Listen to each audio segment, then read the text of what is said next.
In the village of Otutu, there lived a young man named Ikenna. Ikenna was an orphan. He lived alone in a small hut. The only living relative he had was his old grandmother. She lives in the neighboring village called Ikuku. So every market day, he goes there to visit her. One day, he visited his grandmother and she gave him lots of dried meat and foodstuffs. The bag he carried was so heavy and it made him walk slow. So he arrived really late to Otutu and he was so thirsty.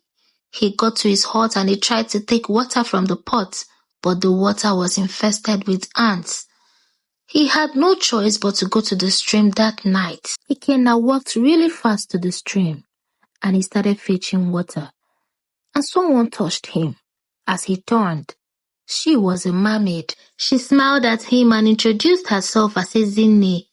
She laid with him and warned him not to tell anyone. That night, as Ikenna returned back to his hut, he kept smiling until he slept off. But the next morning, his joy turned to sorrow. Ikenna's belly was swollen. He cried and wondered what could have happened to him. He felt something kicking inside his belly. He remained inside the house, sleeping and eating the dried meat he brought from his grandmother's place. But after some days, the meat was finished. He had no option but to go out and look for food. So he started sneaking out. This continued for a while. But one day, while he was out, taking fruits, a palm wine tapper noticed him. The palm wine tapper informed some of his friends, and the friends informed their women.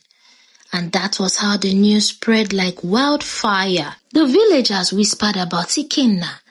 Children pointed their tiny fingers towards his hut. Elders exchanged glances. Some of the villagers trooped to his house to see the pregnant Ikenna. This made him very shy.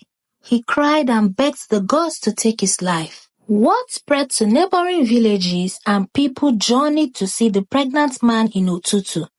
This made the elders of Otutu very worried. So,